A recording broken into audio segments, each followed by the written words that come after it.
This is the Undertale / Deltarune newsletter for winter 2025, and you might be like, Calvin, winter 2025? That's winter 2025.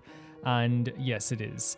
The thing is that I was kind of swamped with some stuff, as I've said before, some kind of like side stuff that's outside the channel as well, and stuff that's going to happen eventually, so I wasn't really focused totally on the newsletter. But I did want to read it because I don't want to miss out on it at the very least. Because I know this actually happened in a way because but last year it was just because it kind of slipped through the cracks, I think. And there was some other stuff that was very busy at the time too. But I don't want it to slip through the cracks forever because I actually really like reading these newsletters. And Deltarune is amazing, and so is Undertale. So this is winter 2025. Love the image here. Very a cheeky way to pick up the present. Cold water falls from the top of the sky. It's unavoidable. But eventually spring will show up. A not so wintry video. It has nothing to do with winter, but let's share another video for Deltarune Chapter 5's Castletown. It's a continuation from last time. You need to have to save Tenna in your town to see this one. Of course, this is a spoiler if you haven't included Chapter 3 and 4 yet. So usually we don't watch the videos, we just read the newsletters here. So usually we don't watch the videos, but this is a shorter video, so let's check this out. Oh my god. Ow. Ow. Ow. Hey boss, someone just knocked. You think Tenna? No way it's Tenna, Rubber Brain. If it was him, that knock could be more glooby. I missed this already. I missed this type of dialogue. Ah. Ow. By the way, what the heck is this drink you got me? Battery acid? What? What did make you think I'd drink that? Well, it's my theory, boss. Yours is green, and you look good with a green drink. Theory, that's not a theory, that's just...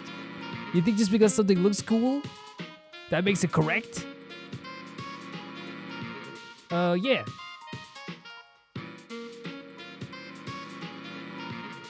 Whatever. Ow.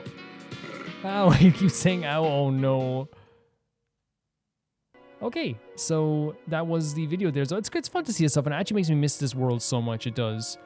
It really does. I've missed the Deltarune Undertale world already, and I think that's completely normal because Undertale and Deltarune is, such an incredible game and experience and all this stuff, that it kind of if you love Undertale and Deltarune like all of us do, I feel like even seeing a snippet from it makes you want to be back in that world. For me as well, for someone who doesn't explore the fandom outside of what I do in this channel, it's also this is the first time I'm hearing Undertale music and seeing this since the last newsletter or since the actual game itself. Because again, it's not that I intentionally do, it's just that I never really have much interest in being in parts of big parts of fandoms. Not that there's anything wrong with that, but just I think for me it's just something I never I was drawn to. But I do think some people say that makes the experience on the channel more fun because I'm never really involved in theories and theory crafting, which, I'll take that 100%. 100%. Deltarune Chapter 5 status update. Progress is going excellently. That's nice. We have begun the localization process. We extracted text from the game, 8 to 4, and annotated all the text with notes from the translator. What's this link here? Love seeing behind the scenes stuff like that. After the localization reaches its final stage, we will begin testing with the professional testing team. Great stuff. We also need to examine how the game operates on consoles. We will start coordinating that in January. If I had to give a realistic estimate, I believe that it will take several months to release the game from where we are now. Guys, several months is not that far. For me, several months is less than half a year.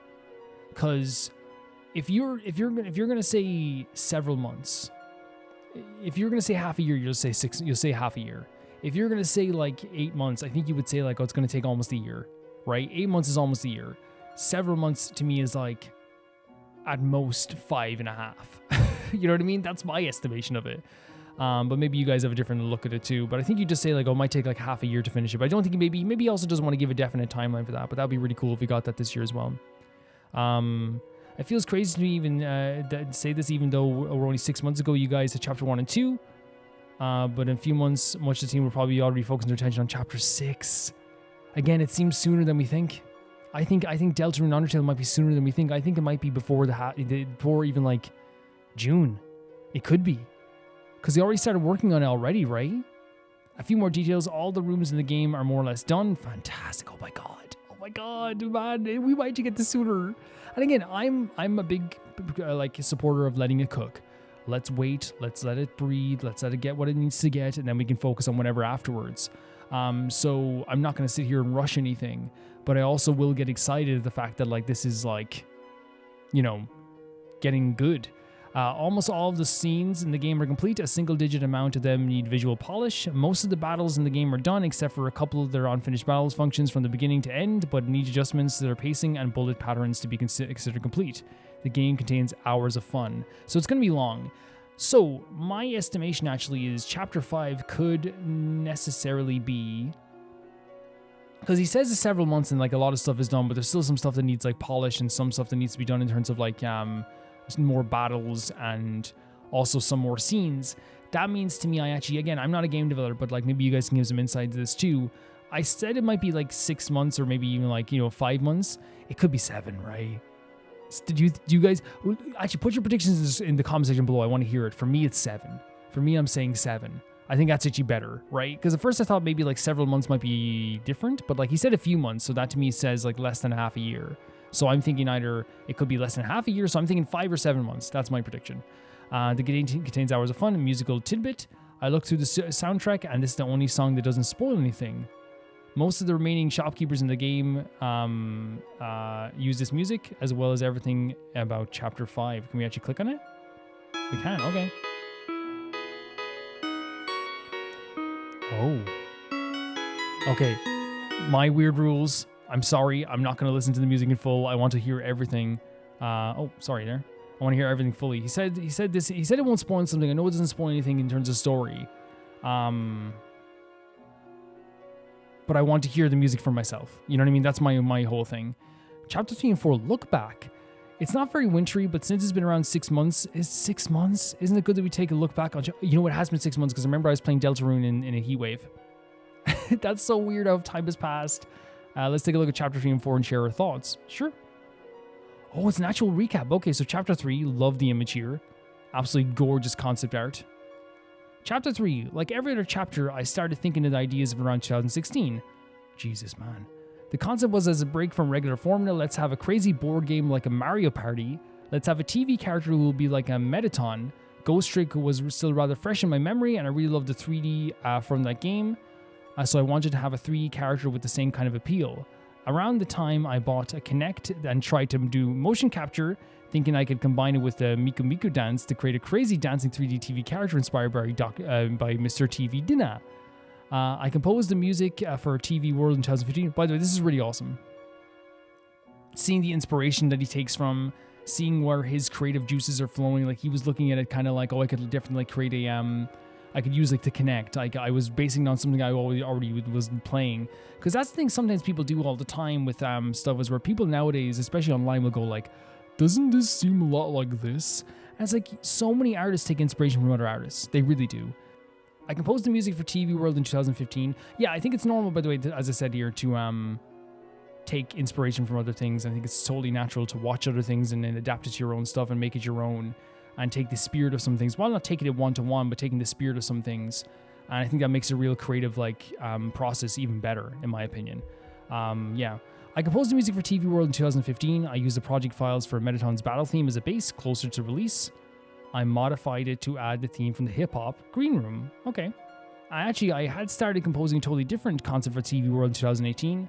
The focus more on the motifs from the rest of the chapter. My friend's reaction to it was like, yeah, sure, it's good. So I was like, okay, fine, I'll go back to the original. I love that you can tell when, a friend thinks it's not that great. No, this is an unfinished song, don't take it seriously. I mean, we can listen to it anyway. I love the way the dog plays as well.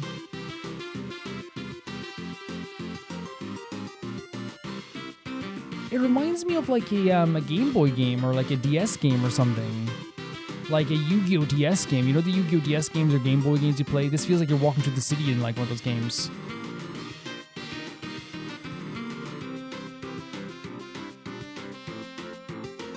I like it. I like it a lot. Again, I can imagine myself playing Yu-Gi-Oh! With this in the background. I really could. I guess they just probably thought it didn't fit as much.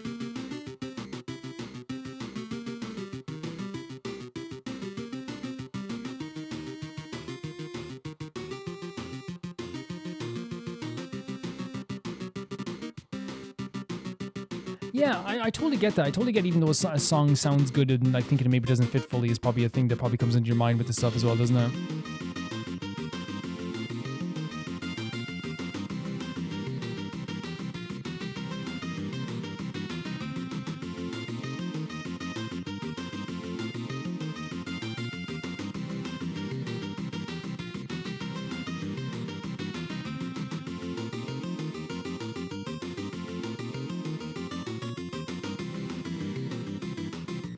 Yeah, I know, like, again, I totally get that it's like, they were like, it's fine. But for me, if this was a different game and this was like a Game Boy game, I'm like, this is iconic. You know? I like it. I know I like it. Oh, it has like there is like still some like current TV Land stuff in there, right? 100%. For sure.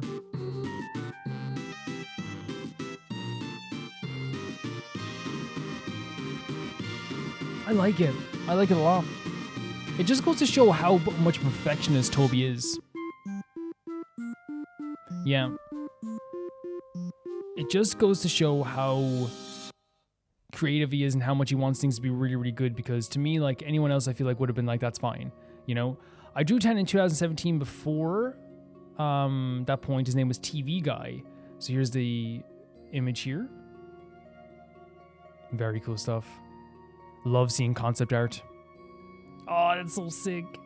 Again, I love seeing like creative stuff like this, like shakes his head and forth, back and forth, 3 frames animation, and then it zooms into static on his face and goes to a different attack and different screen. That type of stuff is so fun to me, because that's always like the one of the most fun parts of creating anything is that type of creative aspect of, you know, deciding, you know, how a character. Again, I don't do like that type of stuff whatsoever. When I'm talking about, like, you know, when you were like a kid, even creating characters, like deciding how they're going to move or talk was such a fun thing.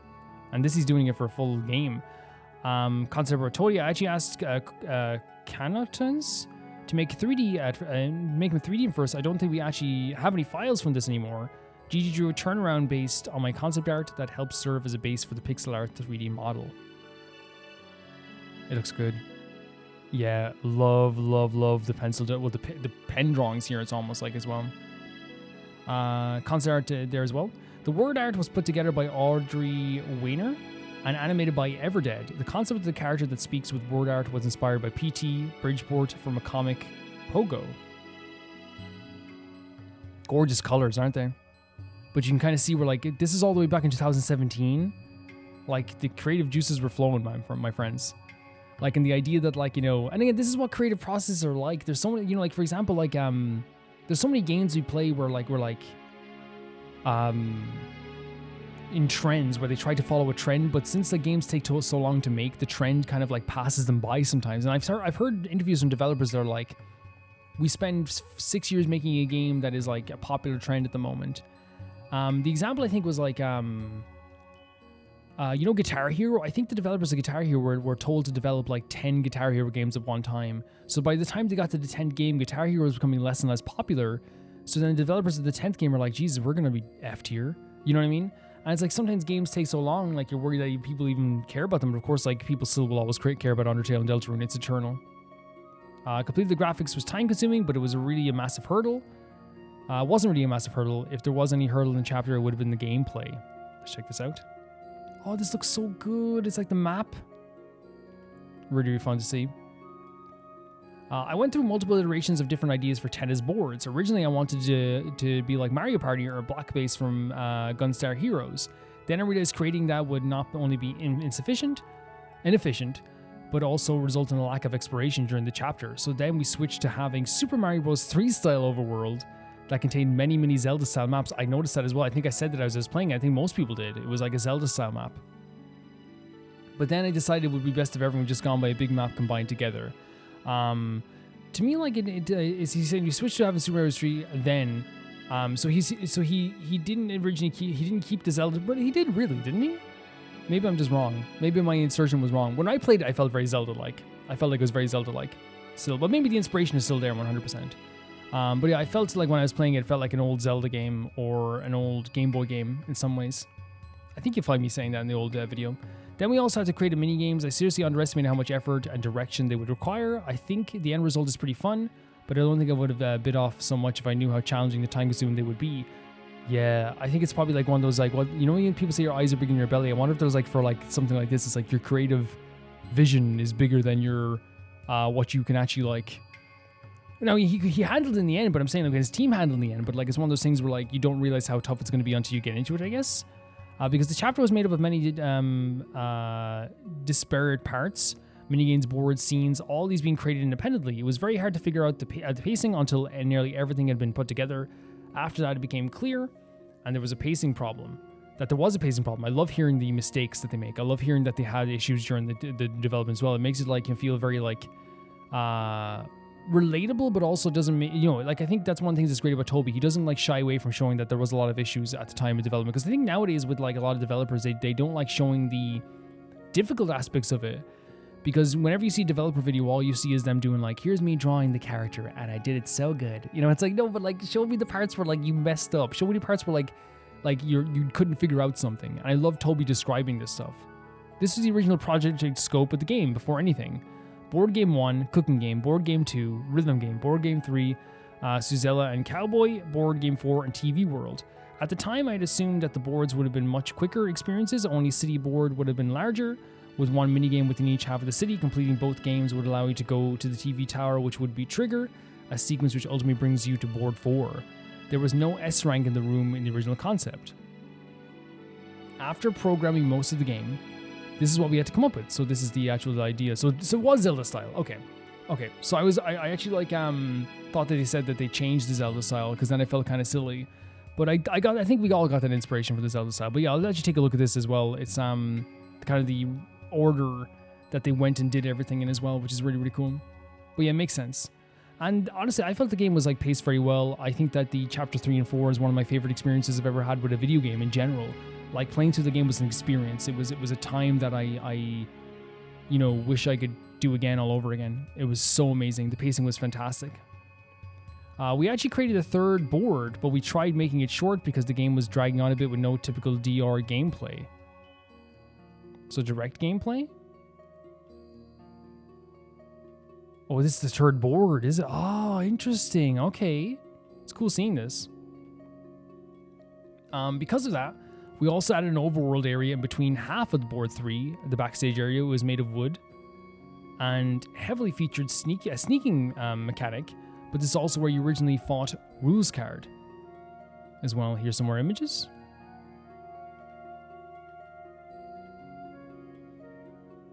Love the design in this game, and again, as I said, I just see these images and I want to get back in the game. Please release it right now. After defeating him, you would get a controller that allows you to play the board in the board as Elena. She would cry up a storm, allow you to access the key card that would allow you to skip the rest of the board 3. That's a really interesting idea. Is this it?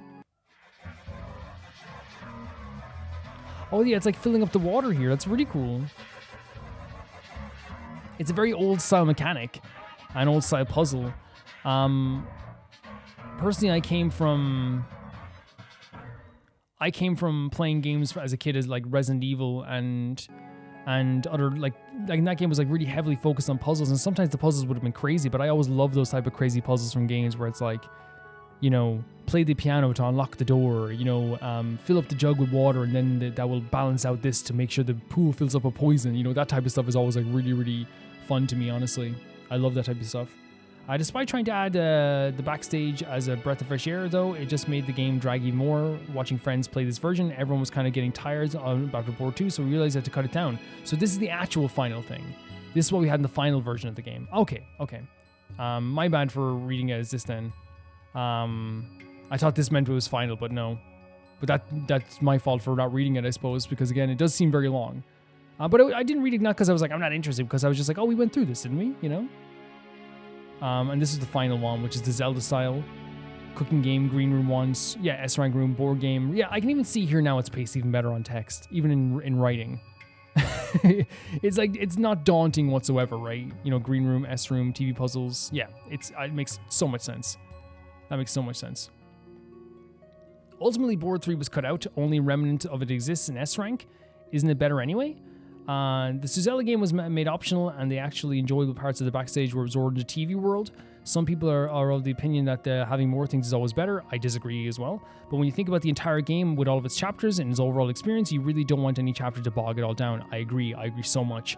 Especially when, true to my assumption, this chapter proved to be quite divisive. Was it? I didn't even know that. Because for me, like, I actually loved it. And while the pace, like, to me, the pacing was very, like, different from any other Deltarune chapter. But I actually, like, ended up, like, really loving it. Like, I loved it, the different experience of it and how wild it felt. It was really just, like, a mind-boggling experience with some really, really interesting characters and crazy turn of events, I think, as well. But it looked great, too. I thought up to 50% of people might hate this chapter, even if some percentage of other people were crazy about it. But it seems like the majority of people enjoyed it, so I'm really relieved. Okay, there we go. So it has some people that don't like it, but a lot of people loved it, which makes sense. I think it became iconic to me. I'm just glad anyone likes this. That's how I feel. When I talk about this, like what he said here about the idea of like more is better, that's not true. It's just not true whatsoever. There's a game I love called Shadow of the Colossus. Originally, there was going to be 24 Colossi in the game, but it actually turned into 16.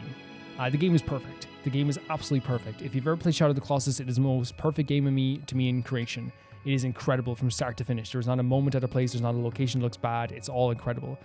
When the remake was announced, I had a lot of people talking to me because it's my favorite game of all time. I had a lot of people watching people on stream say the same thing who I watched podcasts of.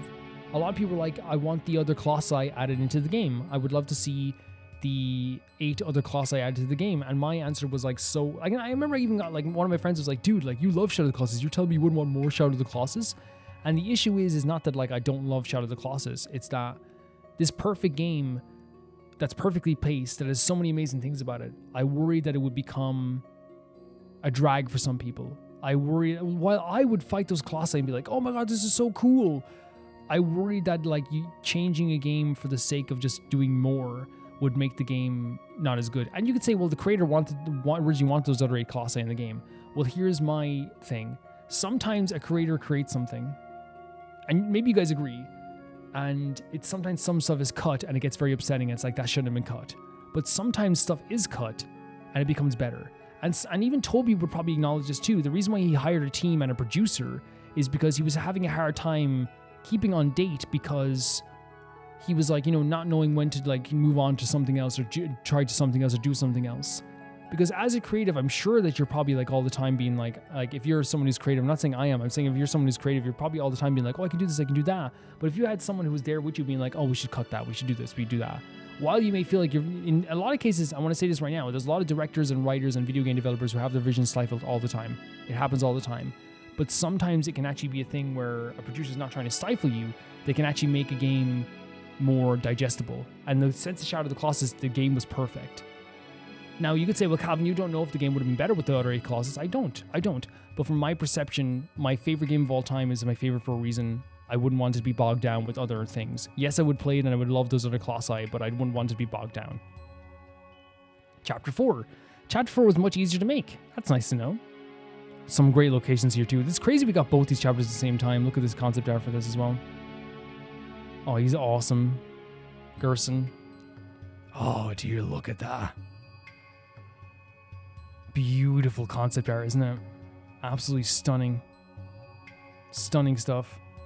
That being said, it did have its few lesser difficulties. Originally, the climbing mechanic was just used the normal overworld movement with climbing graphics.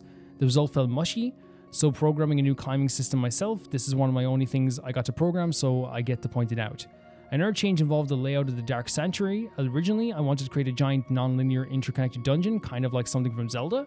However, the result of having a non-linear structure made it difficult to have a linear series of story events. This caused the implementation of the old man to feel really weak, so the structure was changed to linear, just like everything else. Wait, so they implemented the old man to kind of make it feel more linear, I guess? Finally, there was the part where it was the most annoying to make. It was a section of Noelle's house because we were introducing a few new mechanics. I love this section so much. It really wanted to make you feel like it wasn't wasted. My first concept was so you would have to set up a Rube Goldberg machine involving many parts For example, you had to launch a treat with a treat launching machine over the bathroom, which would have attracted hungry Asgore to sit in between Susie and Noelle. That's crazy. Then when that didn't work out very well, we tried installing a toy train that would go all the way throughout the house and make puzzles around this. It's so cool seeing like how they had all these other ideas before they like landed on the final one. I was having so much trouble I ended up asking my friend Andrew Hussey for some help with thinking ideas. And he says, I'm going to toss out this idea that might seem really something stupid, but let's just roll with it for a bit and see where it goes. Imagine, instead of a treat catching Snoopy on the table, at the center there's a large bust of Macaulay Culkin, like this classic pose. And it doesn't literally have to be Macaulay, could be a character that makes more sense in the world, let's just say Papyrus for now. Also, another key difference in the bust is initial form doesn't have the two hands on your side of the head. Those are separate pieces which are elsewhere in the house. The bust must be completed to proceed. The reason this is because all of the bull crap maybe that's happening. The bust keeps getting knocked over and destroys things, so it must be buttressed from either side of the two supporting stone hands. Why does the bust keep getting knocked over? This is the key event that needs to be repeated over and over, often naturally, in order for the puzzle to work. Luckily, it's so obvious that this should be. The answer is already provided in the scene. Asgore's cleaning the bathroom by now. He has moved to scrubbing the shower. You'll need to move the shower curtain to see him, but on the floor is very slippy, so he keeps falling on his butt, his ass, and shaking the whole house. Whether this is chronically accidental due to the buffoonery is an open question, but maybe Chris sneaks through the vent and pops a little paper bag to startle him. The point is that it keeps happening every time it needs to. What happens when the bus is knocked over? Every time it falls on the floor, it starts rolling around like out of control, bowling ball, destroying things. You need to solve the cookie puzzle at first. It rolls to the right side until you can find the right hand and push it into place. Okay. Ultimately, I realized that I was just focusing on the story and atmosphere is best, so we finally remade everything one more time. I think it turned out great. Yeah, I think that making it too complicated of a puzzle, I think is definitely not what you were to go with, because that scene was, again, perfect. Like, I had so much joy in it. It was so funny. And I think bogging it down with anything that would have made it too crazy, would have been a very bad move. Because I think the stealth mission in that level is great. I think the moving around the house and trying to avoid Noelle and Susie and scaring them is all like really cool too. Like, it's a really great mechanic and a really great tension to that scene as well. I think everyone enjoyed this chapter. I loved it. Fire extinguisher. Head animates like a flip book to show emotion, for example, showing the sun when happy. Bringing out the sink as it animates. Hands are fans of bookmarks. Oh, the dancing scene. Are you kidding me? That was crazy. By the way, Hammer of Justice is another song I started making right at the beginning of 2016. I think the final arrangement is pretty good, but since I didn't create it for 7 years, the original piano sketch is the main version I remember. So I guess we're playing this. We'll just kind of sit and listen to this stuff as always.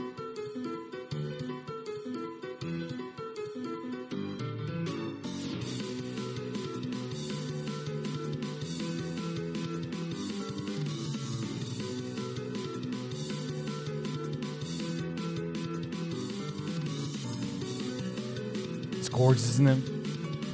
It's super gorgeous.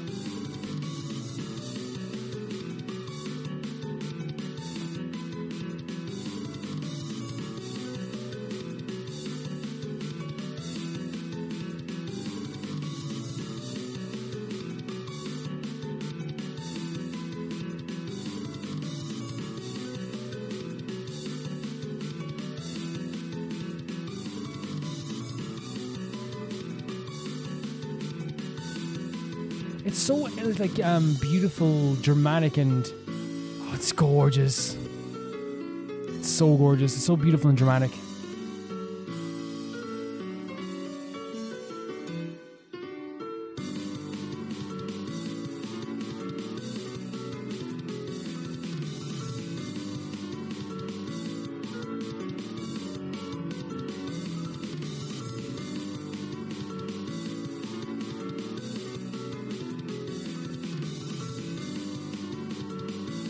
Yeah, so pretty. So pretty.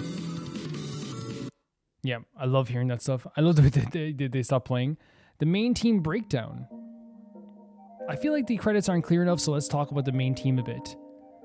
Around since Chapter 2, Sarah programmed most of the cutscenes in Chapter 3 and 4, handled localization implementation, handled patches and building the game for every platform, and helped with the testing and organization. Also had to remake Noelle's house sequence 3 times, occasionally make journal comics, and have a hydroponic garden growing in recycled trash, grew an avocado plant, and spammed a popcorn bucket. Every time I work on the scene with a snack tray in Chapter 4, it made me want a cheese cracker. Man, when I record a video and they're eating food in the video, horrible. Horrible. Fred programmed boards in Chapter 3 and most overworld rooms in Chapter 3 and 4. Apparently his favorite food is tacos, and he almost left that in his text in the game, made a game called Love. Gene programmed the logic bosses and enemies, created all the acts, also created all the attacks for Rules, Lanino, and Elena. Worked on the game called Death's Gambit. I love the way they're getting a lot of credits for their other games. Taxi assembled the rhythm game as well as some other complex visual sequences, like Chris falling into the prophecy and into the Titan with Susie. Also made some attacks like Night Star attack, box cutting attack, and also Shudda's attacks. Made a project called Moment to Midnight. Temmie drew basically everything and also got really obsessed with baking for a while. And Toby did something, I love that, never give himself too much credit. But Temmie is like, the spirit of the game, and in my opinion, in a lot of ways. New from Chapter 3, Alex programmed many bullet patterns, also programmed Suzella, made all the Titan attacks and Knight rotating slashes and final attacks. Pure Question programmed many bullet patterns, including Jack and Sign's attacks and the majority of regular enemies, along with Alex creating a game called Star of Providence. In Chapter 4, NG handled the Titan Tower and a few overworld rooms in Chapter 4, all the Switch 2 exclusive content, and Pluie, now the main overworld programmer of Chapter 5. His quote is, "I think my favorite part of Chapter 4's development was when I got to dual-wield cats for a while. I wish I could do that IRL all day." Juiced, he did the tiling and assembled visual background details for Chapter 4 and Chapter 5. Sarah JS, so the team has gotten bigger as well, by the way. Did various visual effects and difficult programming things. Helped out with lighting, ripples, prophecies in Chapter 4, now creating cutscenes in Chapter 5. Andy, he created 3 Michaels and a game jongler and a Batat, now working on things even he doesn't even know what they are. Created the game Knuckle Sandwich. Quote, "I had to move my workshop into another room because I was yelling into my microphone too much." And then Robert, producer that had a soft spot for an older Japanese man in history. While generally not involved with the core development process, he worked on a team organization, task management, and publishing guidance. May actually be a frog. And in quests, it was Andy. Helped out as a guest to do the cooking minigame, also created important things for Chapter 5, created trade bashers and more. James helped out as a guest to do the cowboy game, also made the tornado vortex when everyone spins at once in that one act. And then programming boss builds for Chapter 5. We do not know yet who did that, I guess. Okay, so that's a really cool recap of Chapter 3 and Chapter 4. I love the way we always get to see the mistakes, the preparation, what we saw beforehand, what the original idea was, how long this has been worked on, who's been working on it, the concept art. It's all very, very cool. Very, very cool. Okay, so we have the Square Enix collab. Now, check this out. Walks into you, and then screen swirls with a loud noise. Square Enix is doing an official promotion, a collaboration with Undertale. That's so awesome. So far, the ideas from shirts and musical albums. Temmie contributed to a couple of designs too. Oh, Sans on a chocobo. And what's this? Oh, a meal? Annoying talking to. Oh no, I need that. Nier Automata, Nier Replicant. I should mention that piano album too, Echoes Beneath. It looks gorgeous, doesn't it? The actual title screen. Oh, there's Monster Kid. Perfect character. Absolutely perfect character. Many talented artists from Square Enix worked together to create perform this. Yoko Shimomura, composer of Kingdom Hearts, Alive, Super Mario RPG, and much more, was the producer. That's huge. Toby's probably like crying. And even arranged one of the tracks. Pretty cool, huh? Turns the red and disappears. Yeah, exactly. Exactly what I thought. Hey, wait, I'm stronger than that. Disappears instead by crumbling piece by piece and slowly lowering off the screen. That's better. No, that's an insane thing to have that in your under your belt. Deltarune's first sale. One last thing. Deltarune is 20% off on Steam Winter Sale. It'll be on sale on console platforms as well in the coming days, so please keep an eye out. I'm pretty sure all the people reading this newsletter already bought the game, though, right? Yes, probably. Conclusion, Chapter 5 still... Chapter 5, it's really moving along. Happy 2026. Great stuff. And I think that's like... all I wanted to hear. I think this was a very long newsletter, but that was because it was recapping all the game we've seen before, but we did get to see a lot of really cool stuff here. I love seeing the recap of Chapter 3 and Chapter 4 because we got to get a better insight on what they were doing with the pacing and when it was created, who was creating what. I loved seeing the world building that they were doing, and even like seeing all the original concept art showcases that they really had like a really strong creative vision in this game. I love them talking about pacing and not bogging down the game because that's something that a lot of games don't understand. I played horror games before that are 18 hours long that should have been 12. Just end of. Like it's and people would say, well, Calvin, like more game is good, but my thing is like I'd rather a game be a masterpiece than it would be just a really long game. But that's my take. A game should always be better than it is longer, in my opinion. And then we saw the stuff in the next chapter after that, and of course that was a bit more it was easier for them, but we still got to see some of like the creation aspects behind that too. But it's really cool to see that chapter 5 is coming along very well. Like my prediction for this as well, I said 5 or 7 months. But yeah, to me it screams that the game could be coming out sooner than we think. There's a lot of stuff that seems clearly still needs to be done, but the way that they're doing this now, they have a lot of great members on their team. They have a great producer, it seems. Everything seems to be going smoother than it did before. And he even said that himself. But again, I love seeing the creative process for Toby. Really awesome seeing all of this. I'm excited to play Deltarune Chapter 5. It was really cool hearing the music and seeing the videos, because it just means like being back in this world is going to be so exciting, and I'm so excited for that in general because I love Deltarune Undertale. I'm sorry I didn't get around to this. The next time a newsletter comes out, I promise I'll read it like when it comes out. If it is coming out sooner rather than later, the next newsletter would be spring.